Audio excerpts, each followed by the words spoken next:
मित्रांनो, आजच्या व्हिडिओमध्ये आपण बघणार आहे G90 आणि G91 या दोन G कोडबद्दल माहिती पाहणार आहे आपण।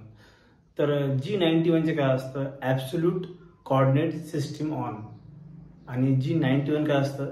Incremental coordinate system on. बरोबर आहे। तर आपण जर G90 कोड टाकला तर आपलं कटर जे पुढचे कोऑर्डिनेट घेणार आहे, पुढचं मशीनिंग करणार आहे ते ॲब्सोल्यूट मध्ये करेल। मग आता ॲब्सोल्यूट म्हणजे काय?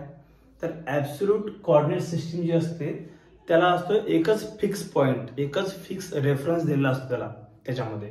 म्हणजे समजा आता हा जर आपण रेफरन्स पॉइंट पकडा, ही ड्रॉइंग बघा ॲब्सोल्यूट साठी G90 साठी आपण हे ड्रॉइंग बघू। तर इथं काय आहे?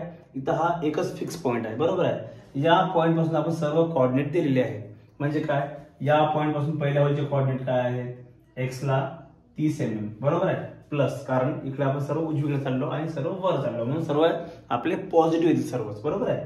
तर इथून x ला हे 30 आणि y ला 40 mm बरोबर आहे। पहिले याचे मी तर लिहून देतो, पहिल्या याचे पॉइंटचे काय आहेत? x ला 30.0 आणि y ला किती आहे?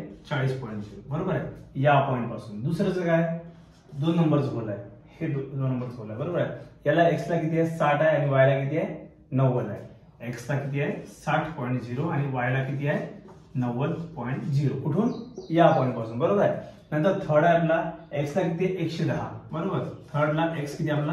110.0 आणि y किती आहे आपला? 140.0 बरोबर आहे। तर आपण सर्व कोऑर्डिनेट कुठून मोजले? आपण सर्व कोऑर्डिनेट मोजले या रेफरन्स पॉइंट पासून। म्हणजे काय? फिक्स रेफरन्स पॉइंट पासून आपण सर्व कोऑर्डिनेट घेतले आहेत।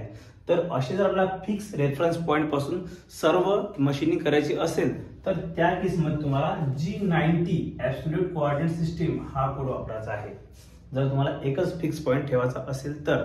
या उलट बघा, नंतर नंबर 2 चा आहे G91 इन्क्रिमेंटल कोऑर्डिनेट सिस्टीम बरोबर आहे। याच्यामध्ये काय असतं? याच्यामध्ये जो आपला आधीचा जो फिक्स पॉइंट आहे कोऑर्डिनेटचा, आपला रेफरन्स पॉइंट तो फिक्स राहत नाही। हा प्रत्येक वेळेस आपला रेफरन्स पॉइंट चेंज करतो। जो त्याचा शेवटचा रेफरन्स पॉइंट असतो तोच त्याचा पुढचा काय असतो, तिथून त्याचे कोऑर्डिनेट चालू होतात। फॉर एक्झाम्पल काय माहिती आहे का? समजा त्याचा जर हा रेफरन्स पॉइंट आहे पहिल्यांदा, इथून यानं हा पहिले होल मशीनिंग केलेलं आहे, पहिलं होल मशीनिंग झालं तर पहिलं होल मशीनिंग झाल्यानंतर इथून मग हे होल याला जर मशीनिंग करायचं असेल तर मग याचे कोऑर्डिनेट इथून मोजले जातील, इथून नाही मोजले जाणार। हे झालं, याचा काही संबंध राहणार नाही। आपण जर इथून पहिल्यांदा याला मशीनिंग केलं तर या होलचे कोऑर्डिनेट इथून मोजले जातील। मग या होलचे कोऑर्डिनेट राहील पहिल्याचे बघा, x किती राहील? x 20 mm आणि y कितीचा? 50 mm बरोबर। नंतर दुसऱ्याचं बघा, मग आता याचे कोऑर्डिनेट बरोबर, याचे कोऑर्डिनेट इथून मोजायचे, इथून नाही मोजायचे, इथून कोऑर्डिनेट मोजायचे। मग याचा x किती राहील? 40 mm, दुसऱ्याचा x 40.0 आणि y किती राहील? y 30.0 बरोबर। तर अशा प्रकारे याचे कोऑर्डिनेट असतात। म्हणजे काय की याचा रेफरन्स पॉइंट फिक्स नसतो, याचा जो शेवटचा पॉइंट असतो तोच पुढच्या याचा रेफरन्स पॉइंट असतो। म्हणजे या समजा तुम्ही या होलला मशीनिंग केलं आहे, आता याला मशीनिंग करायचं आहे तर या होलसाठी रेफरन्स पॉइंट काय राहील? हा राहील। या होलला मशीनिंग करायचं आहे, याला रेफरन्स पॉइंट काय राहील? हा राहील। म्हणजे प्रत्येक वेळेचे कोऑर्डिनेट त्याच्या आधीच्या कोऑर्डिनेट प्रमाणे चेंज होत असतात। याला म्हणतो आपण इन्क्रिमेंटल कोऑर्डिनेट सिस्टीम। तर मग बघा याचा वापर कुठे करायचा? मग आपण म्हणून जास्त करून आपण G90 वापरतो बरोबर आहे ना। आपण प्रत्येक प्रोग्राम मध्ये सायकल मध्ये आपण मॅक्झिमम G90 वापरतो। पण जेव्हा आपण ऍक्सिसला होमिंग करतो झेडला सुरुवातीला तेव्हा आपण G91 वापरतो। G91 म्हणजे इन्क्रिमेंटल कोऑर्डिनेट सिस्टीम। इथून G28 म्हणजे काय? आपल्या ऍक्सिसला होमिंग करायचं, कशाला? झेडला, झेड आपण करतो होमिंग करतो। तर G90 आपण प्रत्येक प्रोग्राम मध्ये सुरुवातीला वापरतो आपण। पण बाकी सर्व प्रोग्रामिंग G90 मध्येच होतं। पुढचे जे कोऑर्डिनेट असतात सगळे G90 मध्येच आपण मशीनिंग करतो त्या सिस्टीमने।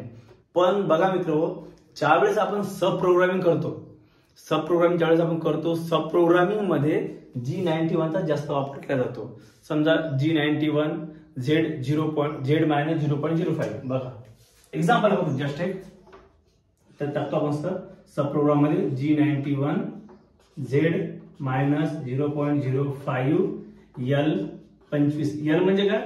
एवढे कट 25 कट मारायचे आहेत।